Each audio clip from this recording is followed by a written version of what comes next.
Carnival Cruise Line Guide and Review. Here's something most first-time cruisers don't realize until they're already on board. Carnival isn't trying to be Royal Caribbean or Norwegian. And honestly, that's exactly why it might be perfect for your next vacation. I learned this the hard way on my first Carnival cruise about 8 years ago. I boarded expecting towering rock walls, Broadway-style shows, and formal dining rooms with white tablecloths. Instead, I found Guy's Burger Joint, a comedy club called Punchliner, and people wearing flip-flops to dinner without a care in the world. My initial reaction? Mild disappointment. But by day 3, something clicked. I was having more genuine fun than I'd had on any of my previous, fancier cruises. Today, I want to walk you through everything you need to know about Carnival Cruise Line. The good, the not so good, and why this might be the cruise line that finally converts you into a repeat cruiser. We'll cover their ships, food, entertainment, and most importantly, whether Carnival's approach to cruising matches what you're actually looking for in a vacation. What makes Carnival different? Let's start with the obvious. Carnival calls itself the fun ship for a reason. This isn't marketing fluff, it's their entire philosophy. Where other cruise lines focus on luxury amenities or cutting-edge technology, Carnival doubles down on creating an atmosphere where you can genuinely let loose. Their fleet of 29 ships ranges from smaller, intimate vessels to massive floating cities. But they all share that same laid-back, party-friendly vibe. The average Carnival ship holds between 2,000 and 5,400 passengers, making them more manageable than some of the mega ships you'll find elsewhere. Most importantly, Carnival consistently offers some of the most affordable cruise fares in the industry. We're talking under $100 per person per day for interior cabins on many sailings. But here's what that affordability actually means in practice. Carnival attracts families, young couples, groups of friends, and yes, college students on spring break.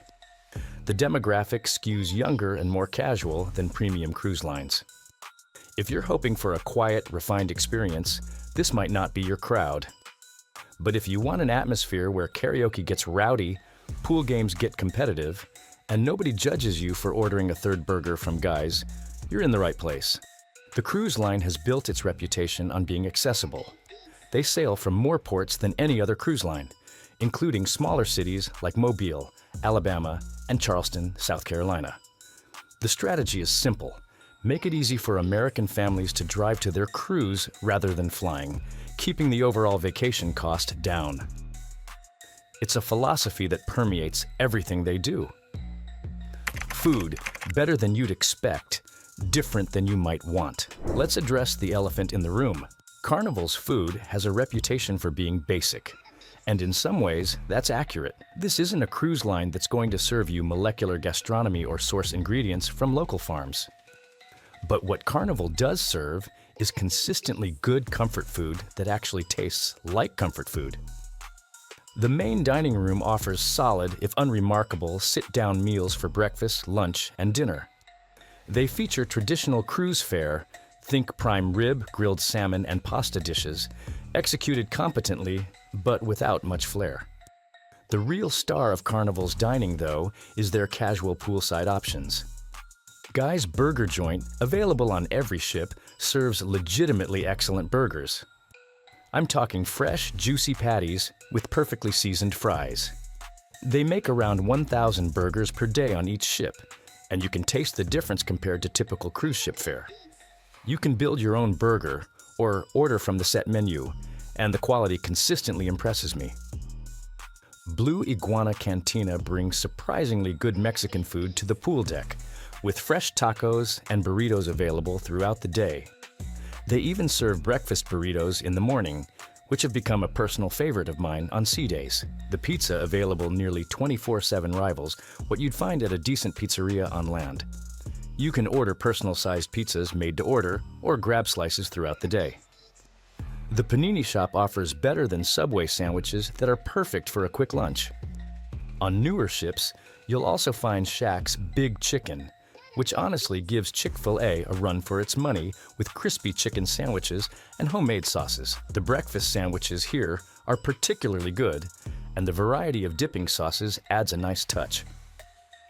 Vista Class and Excel Class ships feature Guy's Pig and Anchor Smokehouse, where barbecue is actually smoked on board. The lunch service is buffet style, while dinner is a sit-down experience. The quality of the smoked meats is genuinely impressive, and it's paired with Guy's Brewhouse, where they brew their own beer on board.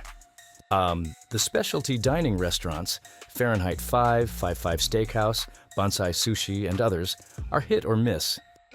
They're reasonably priced compared to other cruise lines, but don't expect them to rival high-end restaurants you'd find on land.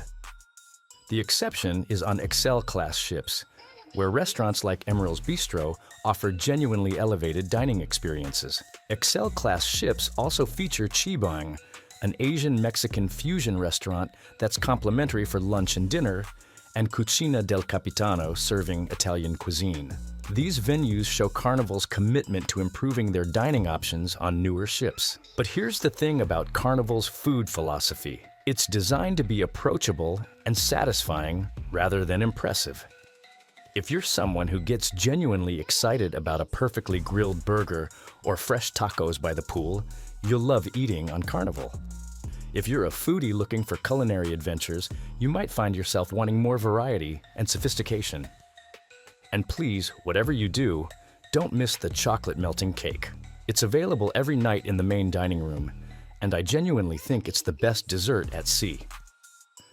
There's something about the warm chocolate center that perfectly caps off a fun day on the ship. The ships. From tried and true to surprisingly impressive. Carnival's fleet breaks down into 9 distinct ship classes, and understanding these differences can make or break your cruise experience. Let me walk you through what actually matters. The oldest ships in the fleet are the Fantasy Class vessels, Carnival Elation and Carnival Paradise. These ships are small by today's standards at 70,000 gross tons, but they've been consistently updated with Carnival's signature dining venues and amenities. The big limitation? Balcony cabins are extremely rare. If you want a private veranda, you'll need to book fast or look at newer ships. The Spirit Class ships are workhorses built for versatility. At around 80,000 gross tons, they're designed to handle everything from Caribbean heat to Alaskan cold, complete with retractable glass over the pools. These ships visit smaller ports that the mega ships can't reach, making them perfect for more exotic itineraries. I sailed on Carnival Spirit to Alaska a few years back, and that retractable glass roof was a game changer during the chilly Glacier Bay experience. The Conquest Class ships, measuring 110,000 gross tons and holding around 2,900 passengers, represent what many consider the sweet spot in Carnival's fleet. They're big enough to offer plenty of amenities, but small enough to feel manageable. These ships frequently visit smaller Caribbean ports that the newest megaships simply can't access. Here's where things get interesting. Carnival's newest Excel Class ships, Mardi Gras, Carnival Celebration, and Carnival Jubilee, are game changers. At 180,000 gross tons, these are legitimately massive ships that can compete with anything Royal Caribbean or Norwegian puts on the water. They feature the first roller coaster at sea called Bolt, along with significantly upgraded entertainment venues and dining options. The Excel Class ships are also LNG powered, making them more environmentally friendly than older vessels in the fleet. They hold up to 6,500 passengers at maximum capacity, putting them firmly in the megaship category. The entertainment venues span multiple decks, and there are nearly 20 different dining options on board. But here's my honest take. Unless you're specifically sailing on an Excel Class ship, don't expect the same level of innovation you'll find on other cruise lines' newest vessels. Carnival's older ships prioritize fun over features, and while they've been well maintained, they're not going to wow you with cutting-edge technology or architectural marvels. There's also the unique Venice Class, Carnival Venezia and Carnival Firenze, which were acquired from sister brand Costa Cruises. These ships maintain an Italian flair with design elements that feel distinctly different from typical Carnival vessels. Sailing on one of these offers a more unique experience than you'd find on a traditional Carnival ship. Entertainment, simple but surprisingly effective. Carnival's approach to entertainment perfectly reflects their overall philosophy. Keep it fun, keep it accessible, and don't overthink it. Their production shows are typically 30 minutes long, which might seem short compared to other cruise lines, but it actually works brilliantly. You can catch a show, grab a drink, maybe hit the casino, and still have time for karaoke before bed. The Punchliner Comedy Club is available on every Carnival ship, and it's consistently entertaining. Carnival is actually one of the world's largest employers of comedians, so the quality is usually quite good. They offer both family-friendly shows and adults-only performances, and the comedians do a great job of tailoring their material to the cruise environment. I've rarely left a Punchliner show without laughing until my sides hurt. One of Carnival's signature entertainment offerings is their game shows. They have exclusive rights to host Deal or No Deal and Family Feud at Sea, and these interactive shows are genuinely fun if you don't mind being part of the action.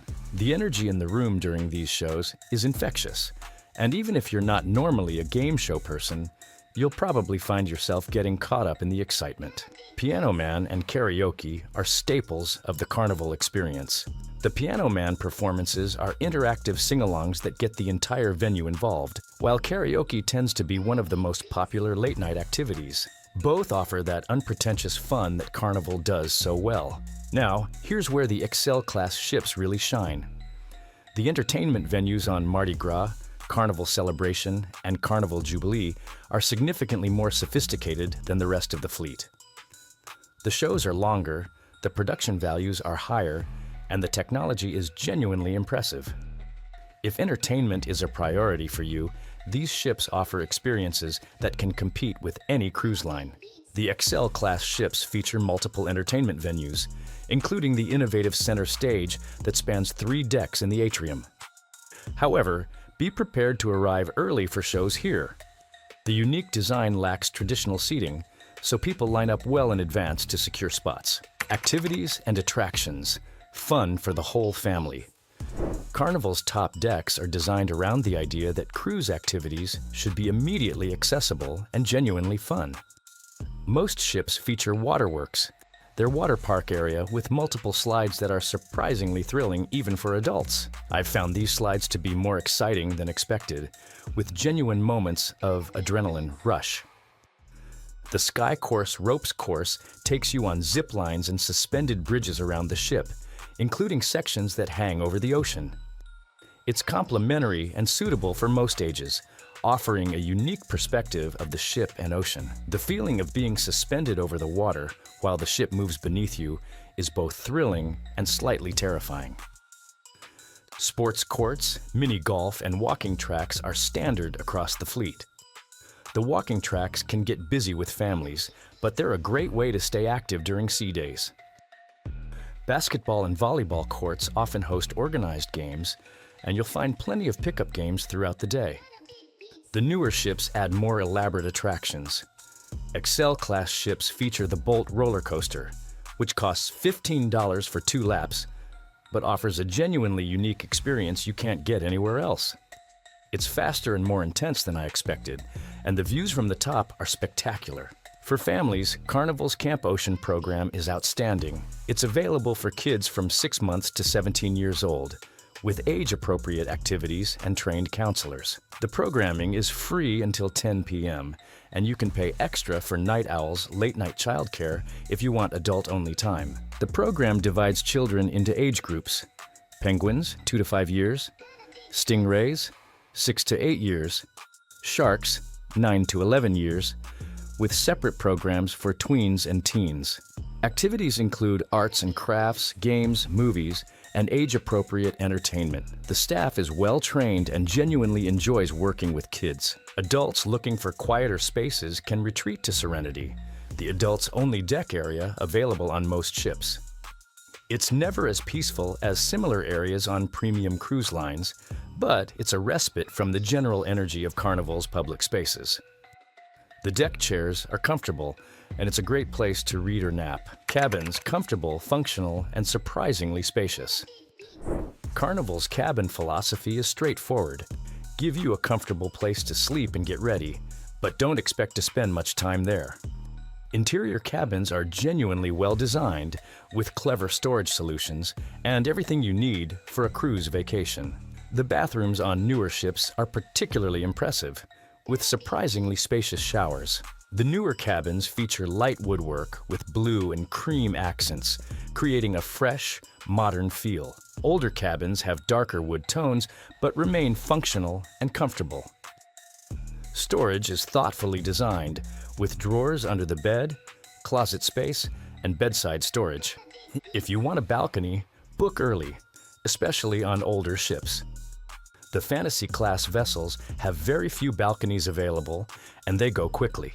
The newer Excel-class ships offer 18 different balcony categories, including specialty options like family harbor balconies with access to a dedicated lounge, and Cloud 9 spa balconies with thermal spa access. The family harbor staterooms are particularly clever for families.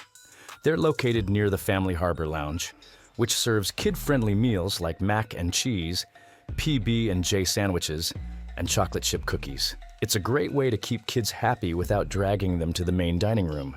Havana staterooms offer access to an exclusive sun deck and pool area with Latin-themed decor and music.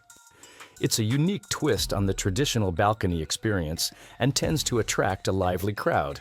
Suite accommodations on Carnival are comfortable but not luxurious.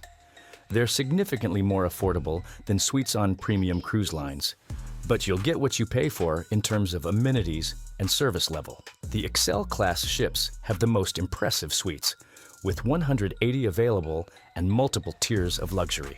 Itineraries and destinations, accessible and affordable.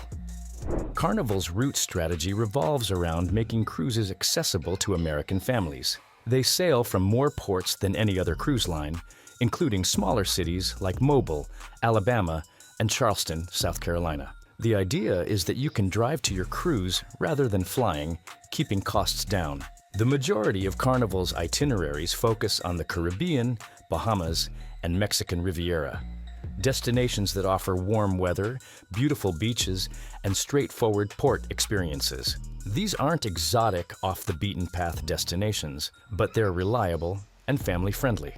Popular Caribbean ports include Cozumel, Jamaica, Grand Cayman, and Barbados. The shore excursions are reasonably priced and family-oriented, focusing on beaches, water sports, and cultural experiences that don't require extensive physical fitness. Recently, Carnival has expanded into more unique itineraries through their Carnival Journeys program, offering longer cruises to destinations like Alaska, Japan, and Australia. These sailings provide more immersive experiences, but maintain Carnival's casual, approachable atmosphere. The Alaska cruises on Spirit-class ships are particularly well suited to the destination, with the retractable glass over pools and smaller size allowing access to scenic ports that larger ships can't reach. These cruises offer a different side of Carnival while maintaining the fun atmosphere. Loyalty program and practical considerations. Carnival's VIFP, Very Important Fun Person, club rewards repeat cruisers with 5 tiers: Blue, Red, Gold, Platinum, and Diamond. Unlike airline programs, once you earn a status level, you keep it for life. The real benefits start at Platinum 75 cruise nights, which includes priority check-in, priority debarkation, and free laundry service. Diamond status, 200 cruise nights, offers unlimited laundry, guaranteed dining times, and room upgrade possibilities. The threshold is relatively low compared to other cruise lines, making it achievable for regular cruisers. The onboard internet has improved significantly in recent years. The premium package, $21.25 per day, supports streaming and video calls, while the new multi-device premium package, $75 per day, allows 4 devices to connect simultaneously, perfect for families. What it actually costs. Carnival's pricing is refreshingly straightforward. They aim to be the most affordable option in the cruise industry, and they generally succeed. Interior cabins on 7-night Caribbean cruises typically run $1,200 to $1,500 for 2 people, while shorter 4-night cruises can be found for around $500 per interior cabin. The Cheers beverage package costs $59.95 per person per day for cruises 6 nights or longer when purchased in advance. It includes up to 15 alcoholic drinks per day, plus unlimited sodas, specialty coffees, and energy drinks. If you plan to have more than 4 to 5 alcoholic drinks per day, it's worth it. If you're a light drinker, you're better off paying per drink. Gratuities are $16 per person per day for standard cabins, and while technically optional, it's not recommended to remove them. The crew works hard and relies on these tips as part of their income. The bottom line. After sailing on Carnival ships multiple times over the years, here's what I've learned. Carnival succeeds because they know exactly what they are, and they're not trying to be anything else. They're not the fanciest cruise line, they're not the most innovative, and they're definitely not the quietest. But they might just be the most genuinely fun. If you board a Carnival ship expecting luxury, you'll be disappointed. If you board expecting a good time at a great price, you'll probably leave planning your next cruise before you even get home. Sometimes the best vacation is the one where you can truly let loose, eat a burger by the pool, laugh at some comedy, and not worry about whether you're sophisticated enough for the experience. The key is managing expectations. Carnival delivers exactly what they promise: affordable fun without pretense. In a world where so many vacation experiences feel manufactured or overly polished, there's something refreshing about a cruise line that simply wants you to have a good time. And trust me, don't forget to try that chocolate melting cake. You'll thank me later.